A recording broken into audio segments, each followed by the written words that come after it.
update. My mom bragged about how she kept my dad out of my life. I grew up thinking he abandoned me. Original post. Sorry for my terrible English. I, 19 female, grew up with a single mom. Growing up, I was always told that my father abandoned me. It happened when I was around 10, when I asked my mom about my dad, and she told me straight, he abandoned me. I cried so much that day, it's not a joke. As I grew older, I hated him even though I never met him. I thought about if he came back, I would scream at him and ruin him and attack him for leaving. Last week, my mom and I was at her friend's house, and I went along because I'm friends with her friend's daughter. Well, fast forward. I came downstairs and heard them say my name. She revealed my dad's name and said, "It's easy to keep a father out of a kid's life like what I did with Lena's, me, father after I found out he cheated on me." She was also talking about how pathetic he looked when he pleaded with her to stay in my life. She also added how she used his old drug addiction against him in court. So from how I understand, he was sober before I was born. I made contact with my bio dad as soon as we got home. The next morning, I got a reply he asked for my number so we can talk. The first thing that my dad said when he called was apologize. He told me that it was all his fault. After talking with him for a while, I said I would love to have a relationship with him. He doesn't live far from our city, a 2-hour drive. As for my mom, she is at work. I sent her a text telling her about what I heard, and I'll be cutting off contact with her for a while, and probably forever. Now for the comments before reading the update. OP, I know Reddit is quick to say lawyer up, but this is a situation where it would be a good idea. You need to make sure that you protect your assets as well as make sure that your mom hasn't been trying to pull shady stuff without your knowledge and consent. For example, either forging your signature or getting you to sign something under the guise of being something else. This person said, that is an awful thing to do to your kids. I'm glad you made contact with your dad. It's never too late to work on a relationship with him. If my husband and I ever got divorced, I wouldn't keep him from the kids. That would punish my kids who are innocent. I don't get women like this. As a mother, I put my kids first always and what is best for them. And this person says, my ex and I now live far enough apart that a plane ride is necessary for us to get our child back and forth. There have been times, however, that he has flown down here for special events regarding our child. He either sleeps on my couch or in our child's room. He will hang out with us while my husband and I cook dinner and often does all the cleanup afterwards. He has even told my husband and I to go out on a date while he stays at home with all the kids. Our divorce wasn't easy at first, but we made it work for our kid. Unless their father was an active drug addict and or wanted for horrific crimes, there is no reason to keep a willing father out of a child's life. My mom once told my dad wasn't really my father and instead said that the current man she was in a relationship was. That really did a number on me because I loved my dad. It wasn't until after my dad died that I found out that he was really my biological father. I did a DNA test with my grandfather, his dad. OP's edit. So I did not mention this only in a comment about the house. I inherited my uncle's house after he died, and that is when my mom started acting weird. She believed that the house belonged to her and fought my grandfather over it, but he put his foot down and told her it's my house. Secondly, when I turned 18 and moved into the house, my mom came along. I didn't want to live with her again, but she told me that she would cut off my college fund. Well, now my grandpa told me he'll pay for my college. Also, more about my mom. When my parents split up, my grandfather told her he doesn't support her decision to keep my father out of my life. Also, my mom acts like my house belongs to her and always told me, technically, it's my house and should have been given to me. Edit 2. Another thing, my father quit drugs long before he met her. I confess this also. I was told by my grandpa not long after telling my mom she is no longer in my house that my dad loved me with all of his heart when I was only a couple of months old. Apparently, my dad almost made it impossible for others to hold me. Next thing is that my dad did confess to cheating. I already asked my mom to explain her side, and she said yes, he did quit drugs long before he met her. However, that's about it. So far, all she wants is for me to forgive her. I did ask my dad for his side. He hasn't replied yet, but he told me he'll call me later. Now for the update. First of all, thanks so much for the support. I'm surprised my post got so much support. I cannot thank you enough. But anyway, on to the update. So I met up with my dad at a restaurant today. He thought it would be better to talk in person. I was shocked when I saw him. He looks to be in great shape, however, I could tell he was crying. When I approached him, he pulled me into a hug and apologized a few more times for not being there and that he really wants to fix this while he has a chance. We started talking and there was much more to the story than my dad just being a cheater. So here it goes. During my mom's pregnancy, she constantly put my dad down. Like she would tell him, "You should be happier with me and not some unimportant bitch." Or, "You're not good enough for me. I'm just with you for the sake of our child." My dad said that he thought it was just her pregnancy hormones, but then it got worse after I was born. Her ego was through the roof, but what really took the cake was when she said, "It's such a shame that my daughter will probably grow up to be a failure like her father." I was taken aback by this.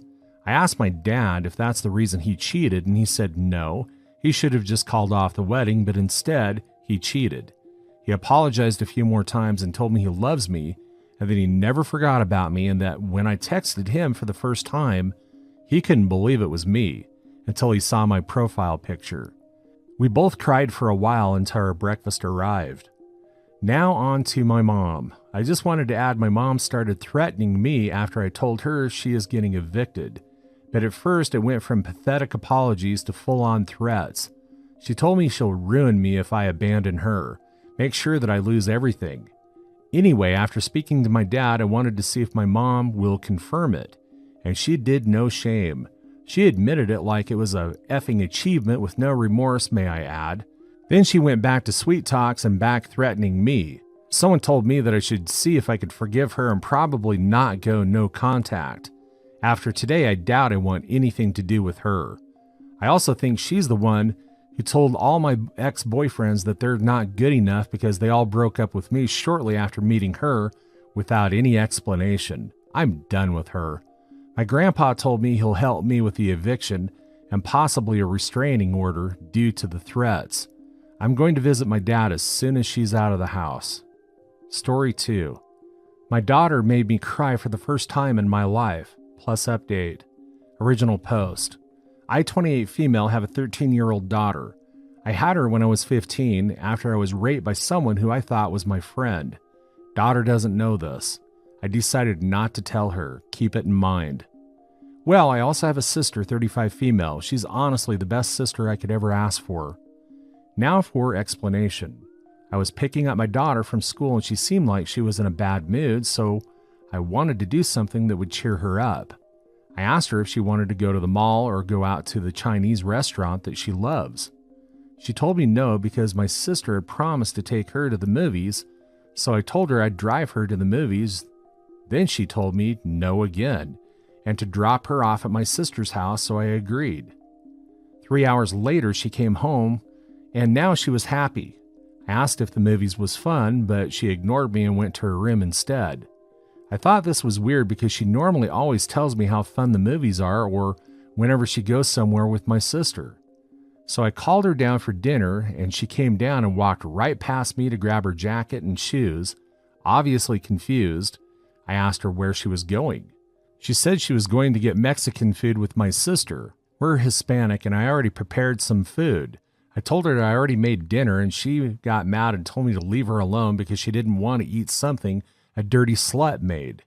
I asked her what she meant by that, and she said I was gross for losing my virginity at such a young age, and that she was grossed out even looking at me. She called me a disgusting whore and slammed the door and left. This honestly broke my heart since I had gone to therapy for so long to try and cope with what happened.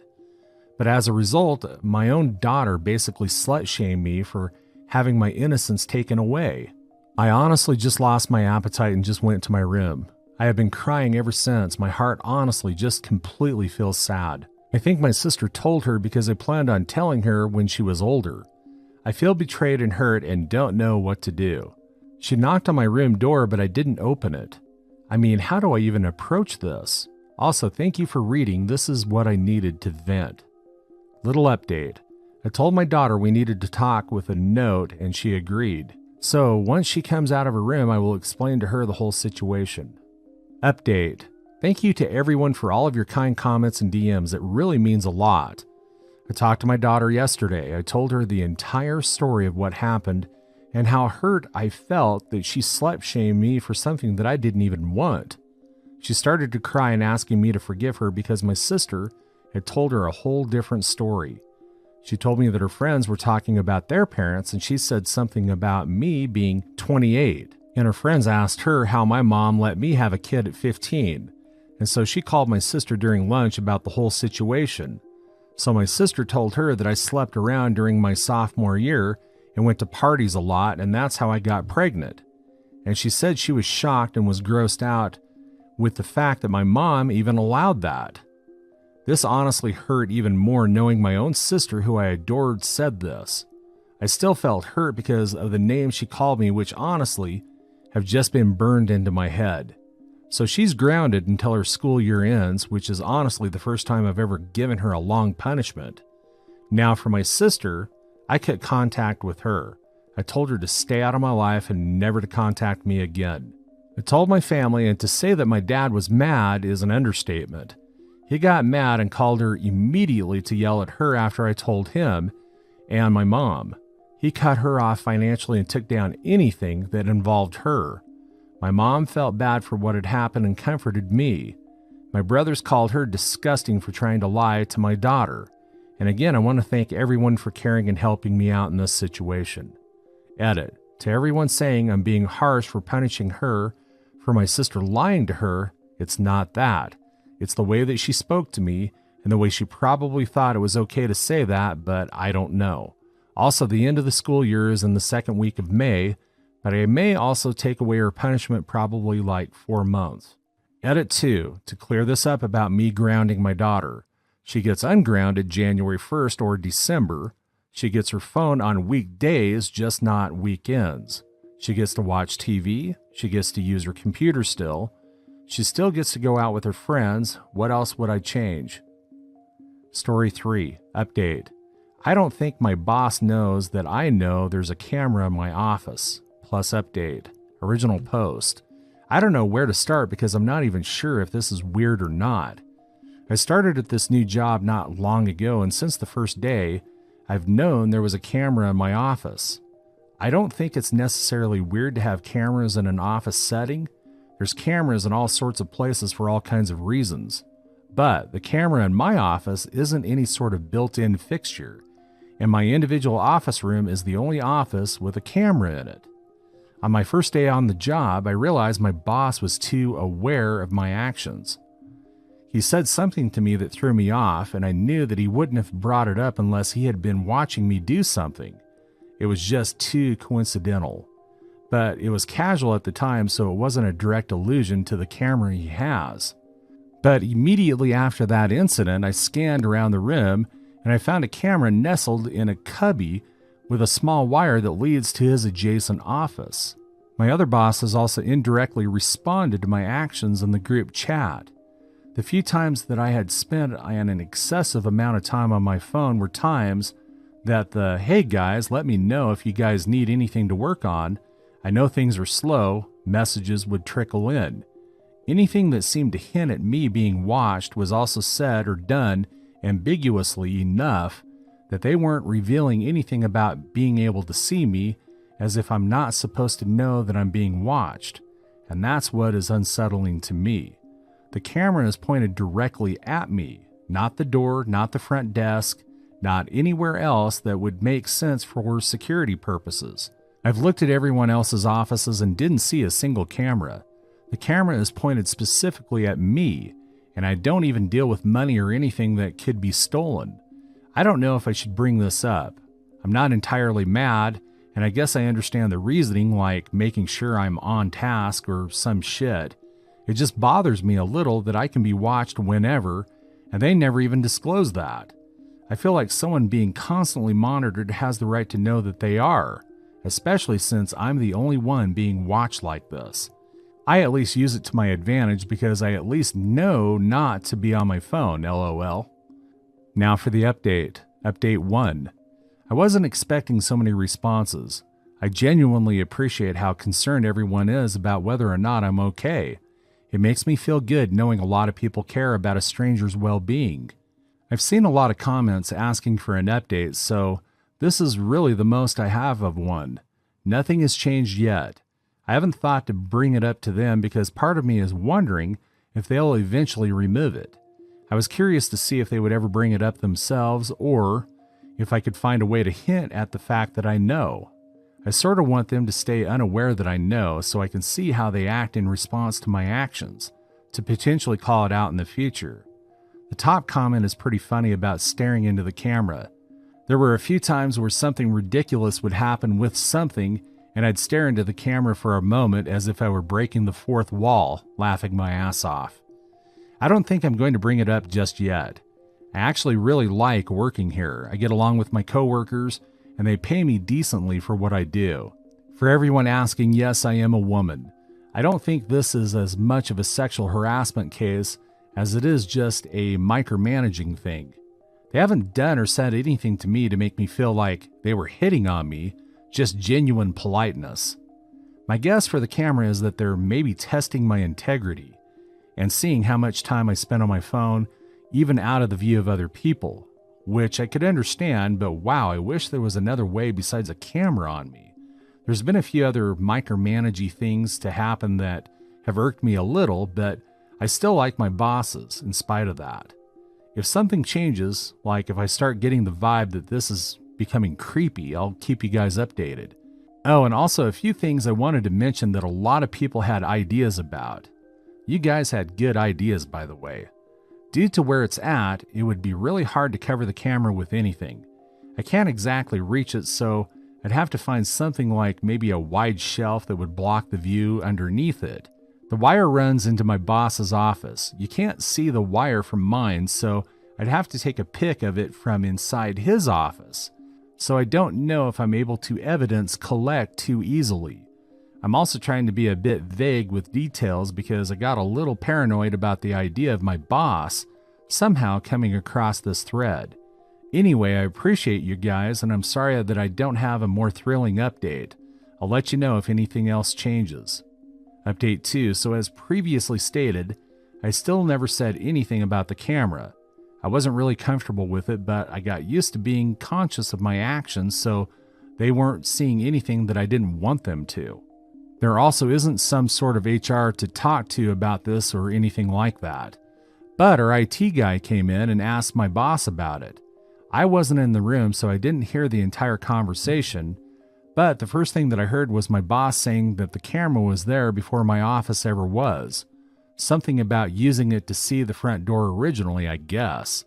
That was a weird excuse to me, though, because I've been there for at least 2 months at this point, and there's no way they could have accidentally watched me as much as it felt like they have been. Hearing the conversation out loud also confirmed beyond a shadow of a doubt that it was a camera and that I wasn't paranoid.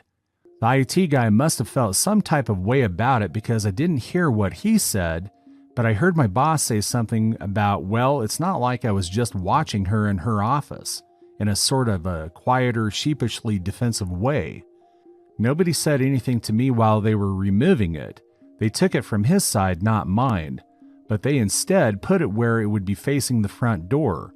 This happened just over a week ago. I haven't posted an update until now because I was waiting to see if the camera would be put back. I really wanted to see if they were going to put it back a few days after IT left, because that would have been wild. But it's been over a week now. The camera is still away from me. It'll take some time before I stop feeling like I'm being watched all the time, though. I'm really curious what the guy said to my boss, whether he said something about it not being allowed or if he flat out said it was creepy, haha.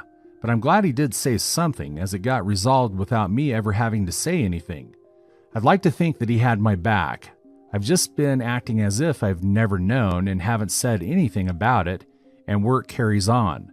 Also, it's so wild that this story got put in a Smosh video. Holy shit.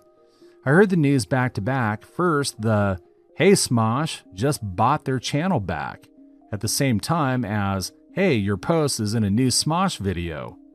I made this post mostly to vent because I couldn't tell if I had the right to feel so weird about this situation because everyone in my personal circle says it isn't that weird, so it's so nice that so many strangers are validating how I feel. To hear people talk about my experience on a public platform was a little surreal, I won't lie. This got so much more traction than I ever was expecting, but it makes me feel better, so thank you, genuinely. My experience feels validated and it feels heard. I feel better because of it. I'm going to stay at this job because I still like everyone here and I enjoy my field, but now I'll be doing it a little under less surveillance. LOL. If the camera comes back, I'll let you know. That's all for today. If you're enjoying this story, please like the video and share your thoughts in the comments section down below. Thank you.